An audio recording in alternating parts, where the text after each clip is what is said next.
नमस्कार, मैं हूं आपके साथ विभा उपाध्याय और आप सभी दर्शकों का अन्नदाता कार्यक्रम में स्वागत करती हूं। हमारे देश का किसान जन का पोषक है, वो श्रम का देवता है, अन्नदाता है।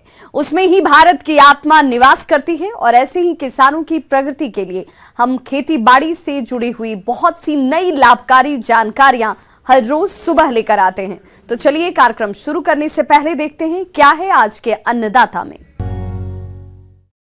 प्रदेश के बहुत से किसान भाई आलू की खेती करके अच्छा खासा मुनाफा कमाते हैं। इसीलिए हमारे जिन किसान भाइयों ने आलू की बुआई की है तो वे अधिक पैदावार लेने के लिए अपनी फसल में कौन कौन से जरूरी कार्यों को करें, इस बारे में विस्तार से बता रहे हैं भोपाल के विषय विशेषज्ञ आयुष सिंह परिहार।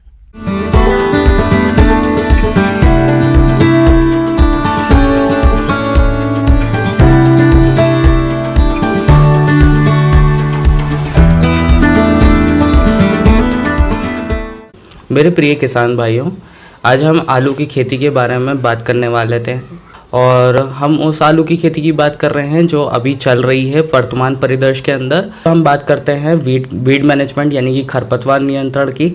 तो जब हम खरपतवार नियंत्रण कर रहे हैं तो आपने अक्सर अपने फसलों के बीच में देखा ही होगा, कुछ लिमिटेड खरपतवार आ जाती हैं जो कि आपकी फसल को जो रोधक होती हैं एक तरीके से, और जो फसल की सूरज की रोशनी को भी रोक देती हैं। अगर वो हैंड वीडिंग के माध्यम यूज़ कर रहे हैं तो बहुत अच्छा है।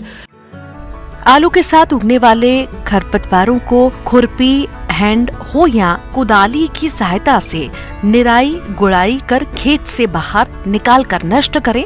इसके अलावा रासायनिक विधि से खरपतवारों का नियंत्रण करने के लिए फसल 25 से 30 दिन की होने पर मेट्रीब्यूजन की 0.5 से 0.75 किलोग्राम सक्रिय तत्व मात्रा को 500 से 700 लीटर पानी में घोलकर प्रति हेक्टेयर की दर से छिड़काव करें, जिससे अधिकतर खरपतवारों पर नियंत्रण पाया जा सकता है। लेकिन किसान भाइयों, दवा का छिड़काव करते समय ये ध्यान रखें कि खेत में पर्याप्त नमी होनी अति आवश्यक है। जब हम वीडिंग के दौरान करते हैं तो वीडिंग के आपने आसपास देखा ही होगा कि हमारी जो भूमि हमारी खसक गई है उसको, तो उससे कुछ आलू जो होते हैं वो ऊपर भी आ जाते हैं। उन आलूओं को दबाने के लिए हमें मट्टी को वापस चढ़ाना चाहिए। अक्सर सिंचाई की जो निर्धारित रहती है वो आपकी मृदा की वर्तमान परिस्थिति को देख के की जाती है। किसान भाइयों, आलू की फसल से अच्छा उत्पादन लेने के लिए फसल की सही देखरेख करना जरूरी होता है। आलू की फसल में सिंचाई एक मुख्य घटक है जिसका प्रबंधन करना अति आवश्यक है। इसीलिए फसल में नमी बनाए रखने की आवश्यकता होती है। इसके लिए आप 8 से 12 दिन के अंतराल पर फसल में सिंचाई करते रहें। अब हम बात कर रहे हैं उर्वरक प्रबंधन की। तो जब हम उर्वरक का इस्तेमाल कर रहे हैं तो हम चाहे तो उस बीच में इरिगेशन के थ्रू उसके अंदर यूरिया का डाल सकते हैं, या हम मैनुअली भी अपने हाथों से यूरिया को डाल सकते हैं। किसान भाइयों, उर्वरक की खाद करें तो अपने खेत तैयारी के समय यूरिया की 1/3, फास्फोरस और पोटाश की पूरी मात्रा डाल दी होगी। अब शेष बचे यूरिया को बुवाई के बाद खड़ी फसल में 3 भागों में बांटकर क्रमशः 20 दिन, 40 दिन और 55 दिन की अवस्था पर उपरिवेशन करें। अब हम बात करते हैं कुछ डिसीज की। तो डिसीज में अगेती, जिसको हम झुलसा के नाम से जानते हैं, और अगेती झुलसा के अंदर जो पत्तियां रहती है वो आगे से झुलसना चालू होती हैं। इसमें अगेती झुलसा रोग ये अल्टरनेरिया सोलेनाई नामक कवक द्वारा होता है। ये एक सामान्य रोग है जो आलू फसल को सबसे ज्यादा नुकसान पहुंचाता है। इस रोग के लक्षण पौधों की निचली पत्तियों पर छोटे छोटे दूर दूर बिखरे हुए कोणीय आकार के चकत्ते या धब्बों के रूप में दिखाई देते हैं। ये धब्बे तेजी से बढ़ते हैं और ऊपरी पत्तियों पर भी बन जाते हैं। इस रोग की रोकथाम के लिए सर्वप्रथम किसान भाइयों को फसल चक्र अपनाना चाहिए और खड़ी फसल में बीमारी का प्रकोप दिखाई देने पर यूरिया 1% और मैंकोजेब 0.2% के घोल का छिड़काव प्रति हेक्टेयर की दर से करना चाहिए। इसके अलावा आप 10 दिन के अंतराल पर कार्बेडाजिम, मैंकोजेब 75% WP मिश्रण का 2 ग्राम प्रति लीटर पानी के हिसाब से घोल बनाकर छिड़काव कर सकते हैं।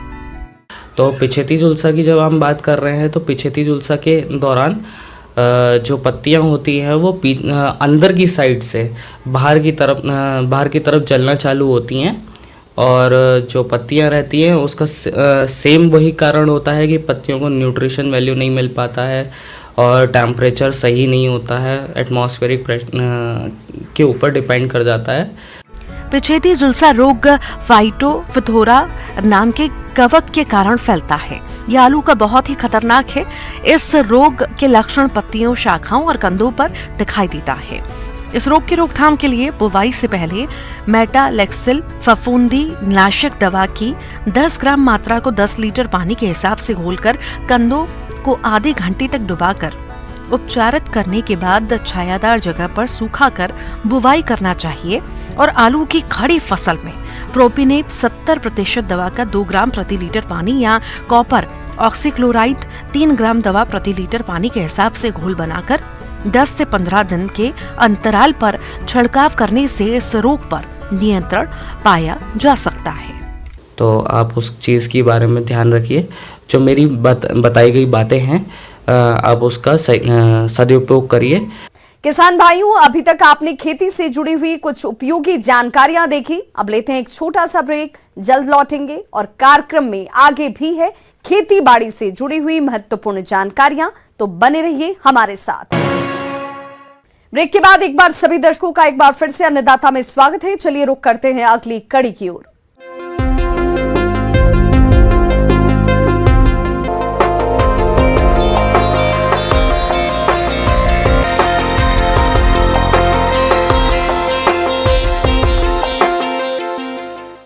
मक्का की खेती अपने प्रदेश के हर क्षेत्र में की जाती है। मक्का का पॉपकॉर्न, कॉर्नफ्लेक्स, रोटी समेत कई अन्य तरह से उपयोग किया जाता है, लेकिन मक्के से दाना निकालना काफी मशक्कत वाला काम है। इसके लिए काफी समय लगता है और ये काफी मेहनत का काम भी है। इन्हीं सब दिक्कतों को देखते हुए मेज शेलर मशीनों को विकसित किया गया है, जिससे मिनट नहीं कुछ ही सेकंड में मक्के के भुट्टे के सारे दाने अलग हो जाते हैं और मेहनत भी काफी कम लगती है। तो इन्हीं सब यंत्रों की अधिक जानकारी के लिए मिलते हैं कृषि अभियंता निधि कुमारी से।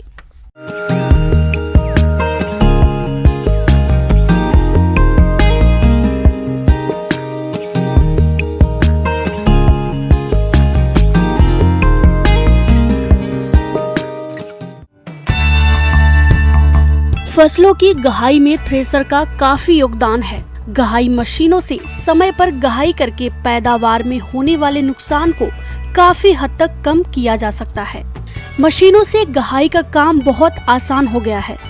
महीनों तक चलने वाला गहाई का काम अब कुछ दिनों में ही खत्म हो जाता है। आजकल मक्का गहाई के लिए एक नया यंत्र काफी लोकप्रिय हो रहा है, जिसका नाम है मेज सेलर। मेज सेलर यंत्र कई तरह के वेरिएंट में उपलब्ध है। आज मैं आपको मेज शेलर के बारे में बताने जाऊंगी। शेलर, पहले तो ये जानना होगा कि मेज शेलर क्या होता है। मेज शेलर का मतलब होता है कि जो कॉब होती है, जो बाली होती है, बाली को मक्के के दाने को बाली से अलग करने के लिए एक इक्विपमेंट का प्रयोग किया जाता है, यंत्र का प्रयोग किया जाता है, जिसको कि हम मेज शेलर बोलते हैं। तो आज जो मेज शेलर के बारे में जो मैं बताना चाह रही हूँ कि मेज शेलर मार्केट में कितने प्रकार के उपलब्ध हैं। तो बेसिकली जो हमारे मेज शेलर होते हैं 2 प्रकार के होते हैं। एक होता है जो हाथ से ऑपरेटेड होता है, जिसको बोलते हैं मैनुअली ऑपरेटेड मेज शेलर, और दूसरा होता है पावर ऑपरेटेड मेज शेलर। तो पहला जो होता है मैं उसके बारे में बताती हूँ। मैनुअल मेज शेलर वो जनरली ऑक्टागोनल शेप के होते हैं, जो कि मतलब उसके 8 सरफेस होते हैं। उसके अंदर आंतरिक सतह पे आपके फिन्स लगे होते हैं, जिसको कि कॉब जो होते हैं, जो हम इसको फॉलियस को हटा लेते हैं और फॉलियस को हटाने के बाद को हम रोटेट करते हैं और कॉब और जो मेष शेलर के आंतरिक हिस्से में जो फिन्स लगे होते हैं उसके घर्षण से और उसके रगड़ से जो हमारे मक्के के दाने हैं वो कॉब से अलग हो जाते हैं और टूट के वो नीचे गिर जाते हैं। तो इस प्रकार के मेष शेलर हमारे मार्जिनल फार्मर जो छोटे किसान हैं वो इस्तेमाल कर सकते हैं। और इसका जो कैपेसिटी क्षमता जो होती है वो 5 से 10 केजी प्रति घंटे की होती है और इसमें हमारी कोई पावर की रिक्वायरमेंट नहीं होती है और छोटे स्तर पे 300 से 400 रुपए में ये उपलब्ध है हमारे मार्केट में। दूसरा जो होता है पावर ऑपरेटेड मेष शेलर जो होता है वो हमारा किसी भी मोटर से संचालित हो सकता है, जिसमें कि आपका 5 से 10 HP के पावर की रिक्वायरमेंट होती है और इसका जो कैपेसिटी होता है वो 5 से 15 क्विंटल प्रति घंटे की होती है। तो इसमें क्या करते हैं, इस वाले पावर ऑपरेटेड मेष शेलर में हमारा फॉलिएज हमारे जैसे उस हैंड ऑपरेटेड में हटाना होता है वैसे ही फॉलिएज को हम अलग करते हैं और सिलेंडर नुमा शेलर के अंदर कॉब को हमें घुसाना होता है। शेलर के आंतरिक सतह में पेक्स लगे होते हैं और सेम ठीक उसी प्रकार से जैसे कि हम हाथ से कॉब को घुमाते हैं, ये पावर से ड्रम को हम रोटेट करते हैं और कॉब का जो मूवमेंट होता है एक्सियल फ्लो मूवमेंट होता है, जिससे कि फीडिंग साइड से शेलर को कॉब को शेलर के अंतिम हिस्से तक पहुंचाया जाता है और उससे जो घर्षण और रगड़ होती है उससे हमारे कॉब से मक्के के दाने अलग हो जाते हैं। दूसरा जो हमारा तीसरे जो प्रकार होते हैं उसको बोलते हैं मेष डिहस्कर कम शेलर। इसमें ड्रम के अंदर स्पाइक टूथ लगे होते हैं जिससे भुट्टे से 100% तक दाने निकलते हैं। मेष शेलर यंत्र से प्रति घंटा 4 से 5 कुंटल भट्टों की गहाई आसानी से हो जाती है। इस यंत्र को चलाने के लिए 35 हार्स पावर से अधिक HP के ट्रैक्टर की जरूरत होती है। इसमें अधिकतम 2% दानों की हानि हो सकती है। किसान ट्रैक्टर के PTO से जोड़कर इसको चला सकते हैं। और चौथे जो प्रकार होते हैं हमारे मेष शेलर के उसको बोलते हैं होल क्रॉप थ्रेशर। जैसे कि आप गेहूं की थ्रेशर जानते हैं, धान की थ्रेशर जानते हैं, वैसे ही ये होते हैं होल मेज क्रॉप थ्रेशर। इससे क्या होता है कि जो हम मक्के के जो पूरे डंठल होते हैं आप देख सकते हैं, डंठल जो हम होते हैं और जो बाली होते हैं, तो डंठल का हम इस्तेमाल कर सकते हैं इसको चैप बनाने के लिए। चैप मतलब भूसा। तो इससे क्या होता है कि हम जो मक्के का जो पूरा हिस्सा आप इस्तेमाल कर सकते हैं, तो हमें ये पूरा हिस्सा अंदर मशीन के डालना होता है और वहाँ पे हमारे ऐसे देखा गया है कि 710 किलोग्राम प्रति घंटे के हिसाब से आपके मक्के के दाने मिल जाएंगे और जो डंठल है उसकी 85% तक की डंठल को भूसे में परिवर्तित किया जा सकता है। तो और वो भूसा हम चारे के रूप में इस्तेमाल करते हैं और काफ़ी प्रचलित है ये भी। यकीनन यंत्रों ने खेती के काम को आसान और फायदेमंद बना दिया है, मगर आज भी देश के सभी किसान इन कृषि यंत्रों को नहीं खरीद पाते हैं क्योंकि इन यंत्रों की कीमत काफी अधिक होती है। ऐसे किसानों के लिए शासन इन यंत्रों की खरीदी पर अनुदान देता है। और अगर बात करें हम कि अनुदान राशि कितनी उपलब्ध है इन सब इक्विपमेंट्स पे, यंत्रों पे, तो मैं बता दूं केंद्र सरकार की तरफ से 25% तक की अनुदान मिलती है, जो कि 12,000 रुपये हम बोल सकते हैं मैक्सिमम, अगर 50,000 जैसे अगर उसकी राशि है तो। और राज्य सरकार की तरफ से भी 25% तक मिल सकती है। तो अगर हम दोनों की बात करें, दोनों को मिला के अधिकतम हम 50% तक की अनुदान राशि ले सकते हैं। आगे और भी है खेती बाड़ी से जुड़ी हुई बहुत सी रोचक जानकारियां, पर यहां रुकेंगे एक छोटे से ब्रेक के लिए। जल्द हाजिर होते हैं। ब्रेक के बाद एक बार फिर से आप सभी दर्शकों का अन्नदाता कार्यक्रम में स्वागत है। बढ़ते हैं अपनी अगली प्रस्तुति की ओर। देश में धान की कटाई लगभग पूरी हो चुकी है और कहीं कहीं कटाई का कार्य चल रहा है। अक्सर देखने में आता है कि किसान फसल कटाई के बाद बचे हुए फसल अवशेषों में आग लगा देते हैं, जो कि स्वास्थ्य और पर्यावरण के लिहाज से बिल्कुल भी सही नहीं है। साथ ही पराली जलाने से खेत में मौजूद सूक्ष्म जीव भी नष्ट हो जाते हैं। नतीजा ये होता है कि धीरे धीरे खेत की मिट्टी बंजर होने लगती है और ऐसे में इन फसल अवशेषों का सही तरीके से प्रबंधन करके आप इस परेशानी से बच सकते हैं। तो चलिए इसके बारे में जानकारी लेते हैं कृषि विशेषज्ञ डॉक्टर आरपी सिंह से।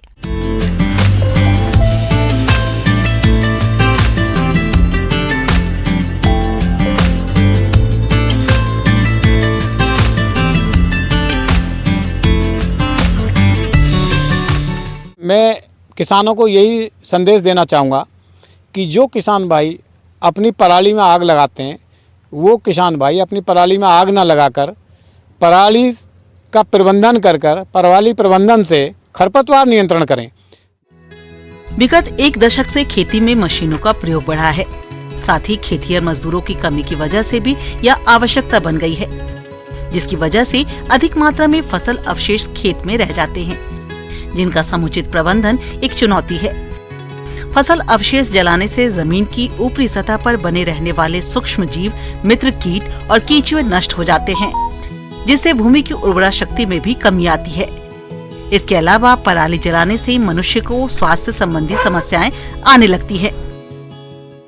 जैसे आप देख रहे हैं, जो मैं यहाँ अपने फार्म पर अपना जो सलारू का फार्म है NHRDF का, इस पर मैं लहसुन लगवा रहा हूँ कि हम लोग स्पेशली 3 से 4 एकड़ धान लगवाते हैं केवल पराली के लिए, जिससे कि पराली प्रबंधन से हम लोग खरपतवार नियंत्रण कर सकें।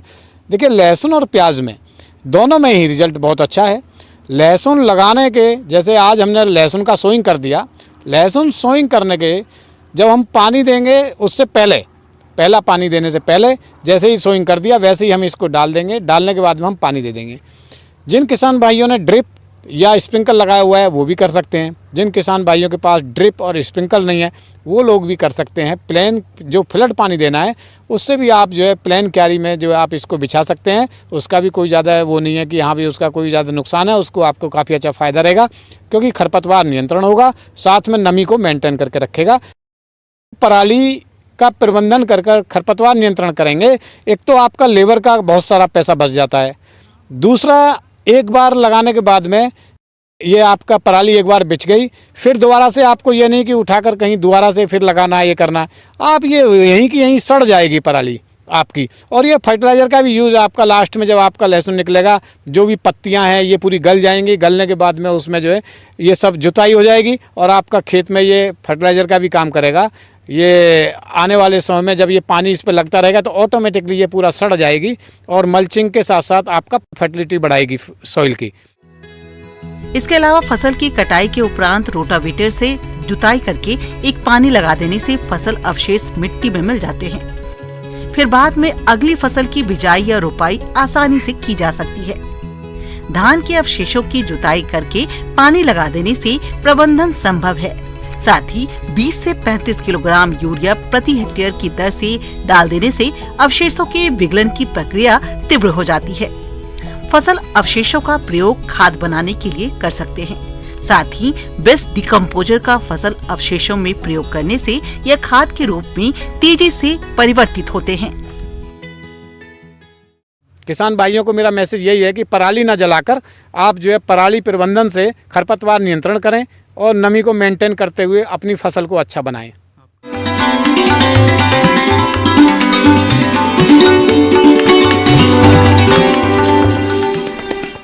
अन्नदाता हेल्पलाइन निःशुल्क फोन संपर्क सेवा के माध्यम से आपके द्वारा पूछे गए प्रश्नों में से एक या दो महत्वपूर्ण प्रश्न को हम अपने कार्यक्रम में शामिल करते हैं और इसी के तहत आज किसान का सवाल और उनका जवाब इस प्रकार से है।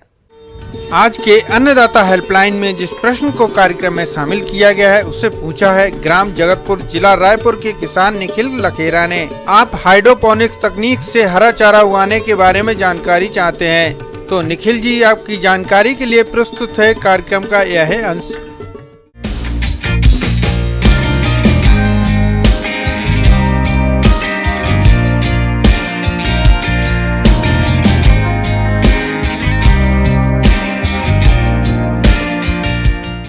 भारत दुनिया में सर्वाधिक दुग्ध उत्पादन करता है। ऐसे में पशुओं के लिए हरे चारे का प्रबंध करना काफी चुनौतीपूर्ण काम है, खासकर उन इलाकों में जहां पानी की उपलब्धता और मिट्टी का उपजाऊपन कम हो। इन जगहों पर पशुपालन कर आजीविका चलाने वाले लोगों के सामने पशुओं के लिए हरे चारे को उगाना काफी महंगा साबित हो रहा है। लेकिन अब देश में आधुनिक विधि से हरा चारा उत्पादन की तकनीकों का प्रचलन शुरू हुआ है। यह हमारे यहाँ कोई नई शुरुआत नहीं है। इसके लिए वैज्ञानिक पिछले कई वर्षों से सतत प्रयास कर रहे हैं। इस आधुनिक विधि का नाम हाइड्रोपोनिक विधि है। केवल पानी में या फिर बालू अथवा कंकड़ों के बीच नियंत्रित वातावरण और जलवायु में बिना मिट्टी के पौधे उगाने की तकनीक को हाइड्रोपोनिक कहते हैं। हाइड्रोपोनिक्स में पौधों और चारे वाली फसलों को नियंत्रित परिस्थितियों में 15 से 30 डिग्री सेल्सियस तापमान पर लगभग 80 से 85% आर्द्रता में उगाया जाता है। हाइड्रोपोनिक विधि से चारा उगाने की तकनीक। इस विधि में चारा उगाने के लिए एक ऐसे कमरे की जरूरत होती है जिसमें आर्द्रता और तापमान में बदलाव किया जा सकता है। इस विधि के तहत प्लास्टिक के एक ट्रे में, जिनकी माप 2 फीट गुणा 1.5 फीट गुणा 3 इंच होती है। इस विधि से हरे चारे को तैयार करने के लिए सबसे पहले मक्का, ज्वार और बाजरा के दानों को 24 घंटे के लिए पानी में भिगोकर रखा जाता है। इसके बाद जूट के बोरे में ढककर अंकुरण के लिए रखा जाता है। बीजों से अंकुरण निकलने के बाद इसे ट्रे में बराबर मात्रा में फैलाया जाता है। प्रत्येक ट्रे में 1 किलो सूखे बीज रखते हैं। प्रारंभ में जमे बीजों पर लगातार पानी का छिड़काव करते हैं। इसमें चौथे से 10वें दिन तक इसमें वृद्धि होती है। इस दौरान ट्रे में 7 दिनों तक फव्वारा के द्वारा दिन में 8 से 10 बार सिंचाई की जाती है। 10वें दिन एक ट्रे में लगभग 8 से 10 किलो तक हरा चारा तैयार हो जाता है। चारे की हाइट भी 6 से 8 इंच तक की होती है। इस विधि से तैयार चारे को 15 से 20 किलो तक दूध देने वाले पशुओं को खिलाया जा सकता है। पशुओं को खिलाने से दूध उत्पादन में 15 से 20% तक की वृद्धि के साथ ही दूध में वसा की 10 से 15% बढ़ोतरी होती है। किसान हरा चारा उगाने वाली मशीन का इस्तेमाल भी कर सकते हैं, जो कि बिजली से चलती है और इस मशीन में तापमान और आर्द्रता स्वतः ही नियंत्रित होते हैं। ये थोड़ी महंगी आती है, लेकिन पशुपालकों के लिए काफी उपयोगी होती है, खासकर उन किसानों के लिए जिनके पास चारे को उगाने के लिए पर्याप्त जमीन और पानी की कमी होती है। इस विधि में चारा उगाना काफी आसान है। किसानों को केवल चारा उगाने के लिए बीज और ट्रे को रखने के लिए रैकों को बनाने की जरूरत पड़ती है। साथ ही एक कमरा जिसमें इन रैकों को रखा जाता है। कमरे में आमतौर पर तापमान 15 से 30 डिग्री सेल्सियस होना चाहिए। वैसे चारे के प्रकार पर भी ये निर्भर करता है। उसी प्रकार कमरे में 80 से 85% आर्द्रता बनाए रखना चाहिए। अगर आर्द्रता अधिक होती है तो पौधे गलने लगते हैं और कम होगी तो पौधों की बढ़वार रुक जाएगी। अब आइए एक नजर डालते हैं इस विधि चारा उगाने के लाभों पर। तो इस विधि द्वारा पानी की बचत होती है। साथ ही किसान कम मेहनत में पशुओं के लिए हरा चारा का उत्पादन कर सकते हैं। जहां वर्षा बहुत कम होती है, ऐसी जगहों पर यह विधि काफी हद तक कारगर साबित होती है। हरा चारा दूध में पोषकता बढ़ाने के लिए उपयोगी है, जिसके द्वारा दूध में असंतृप्त वसा, वसीय अम्लों, विटामिन की मात्रा बढ़ती है। इस तकनीक से गेहूं जैसे अनाजों की पौध 7 से 8 दिन में तैयार हो सकती है, जबकि सामान्यतः इनकी पौध तैयार होने में 28 से 30 दिन लगते हैं। मक्के से तैयार किए गए हाइड्रोपोनिक्स चारे से संबंधित प्रयोगों में पाया गया है कि परंपरागत हरे चारे में क्रूड प्रोटीन 10.70% होती है, जबकि हाइड्रोपोनिक्स हरे चारे में क्रूड प्रोटीन 13.6% होती है। लेकिन परंपरागत हरे चारे की अपेक्षा हाइड्रोपोनिक्स हरे चारे में क्रूड फाइबर कम होता है। हाइड्रोपोनिक्स हरे चारे में अधिक ऊर्जा, विटामिन और अधिक दूध का उत्पादन होता है और पशुओं की प्रजनन क्षमता में भी सुधार होता है।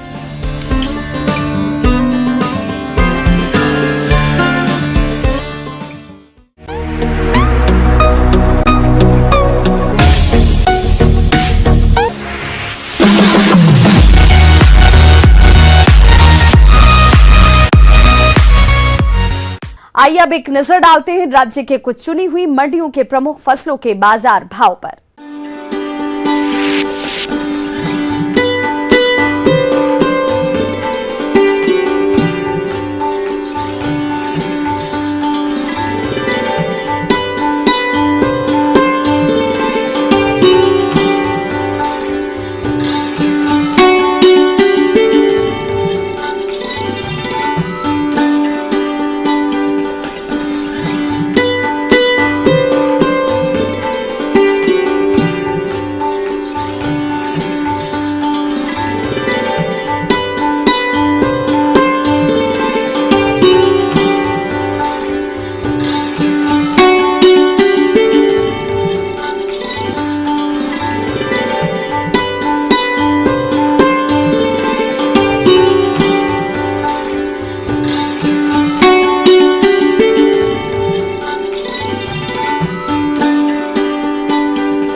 किसान भाइयों, अन्नदाता आपकी सेवा के लिए संकल्परत है। कृषि संबंधित समस्या और सुझावों के लिए आप हमें इस पते पर संपर्क कर सकते हैं।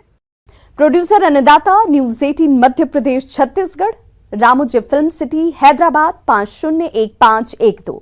साथ ही आप हमें ईमेल भी कर सकते हैं। हमारा ईमेल एड्रेस है p18annadatamp@nw18.com। इसके अतिरिक्त आप हमें निःशुल्क हेल्पलाइन नंबर 180088922163 पर सोमवार से शनिवार सुबह 10 बजे से शाम 4 बजे के बीच संपर्क भी कर सकते हैं। किसान भाइयों, अब समय हो रहा है आपसे विदा लेने का, तो हमारी अन्नदाता टीम को दीजिए इजाजत। कल फिर से होगी आपसे मुलाकात कृषि संबंधित कुछ और महत्वपूर्ण जानकारियों के साथ। नमस्कार।